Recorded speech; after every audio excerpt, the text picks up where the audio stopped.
So this week, Donald Trump bought up more than 500,000 doses of a drug called remdesivir. And this drug, if you hadn't come across it before, it's the first authorised therapeutic drug for COVID-19. It's manufactured, and you couldn't make this up unless your name was Margaret Atwood, by a company called Gilead.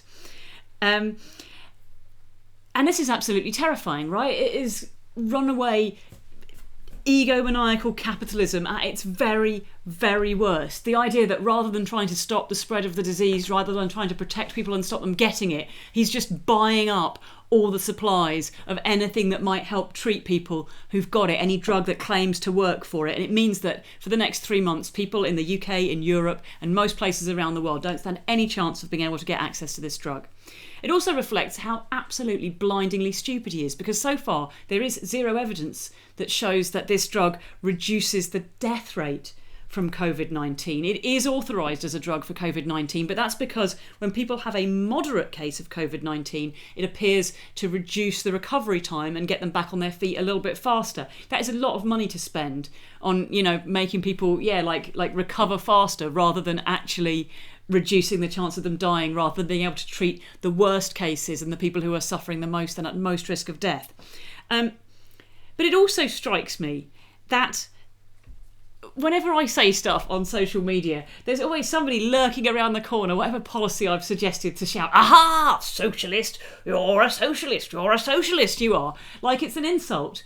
And and I've thought of a country somewhere around the world that did socialism and it was bad. And you're like, okay, but there are other places that did it, went quite well. So, interesting. Let's have a conversation about that. And I always want to go, what specific policy is it that you think is a good or bad idea? Because ultimately, I don't really care about what the big ideology is. I care about what policy is actually going to make life better for people right now. And right now, the policies that are killing people all come under the heading of capitalism, don't they? So perhaps I should wander around on social media going, capitalist, you murderous capitalist, blah, blah, blah.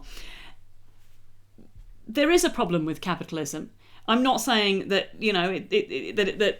there's no other system, I'm not saying that it's one system over another. There are problems with capitalism, and one of the big problems with capitalism is that it tends to lead to high levels of inequality. We tend to find that there are people gaming the system, people cheating the system, people get lucky in the system, and those that are not doing that, and those that are unlucky in the system, there ends up being a big discrepancy in terms of their income and their wealth and their ability to access a basic, decent standard of living. It seems like that's the key problem with capitalism. And on top of that, capitalism encourages companies to leverage up, to take on as much debt as possible, to take as many risks as possible.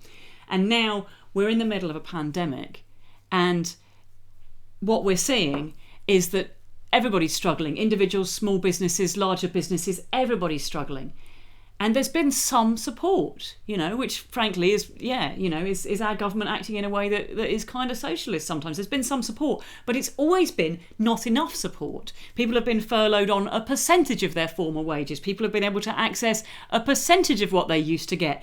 Companies, especially smaller companies, have been offered like a loan, like a low interest loan, rather than an actual grant, and people are often being offered a fair bit less money than they really need, which means they're leveraging up further, they're taking more risks, they're putting more on the line. People who are already in precarious situations are much more likely to have now slipped below the line. We've actually increased the amount of inequality, and we are now planning to come out of lockdown and persist with capitalism, a system that punishes people on the wrong end of inequality, and a system that doesn't support those who are absolutely struggling and in the worst possible of situations. And it seems to me that the last thing we can do coming out of this lockdown is to wander blindly back into this notion that capitalism is perfect and socialism is terrible. We need a new set of policies, and some of them, not necessarily all, but some of them need to come out of a little book I always keep in my back pocket called Socialism. Socialism for Dummies.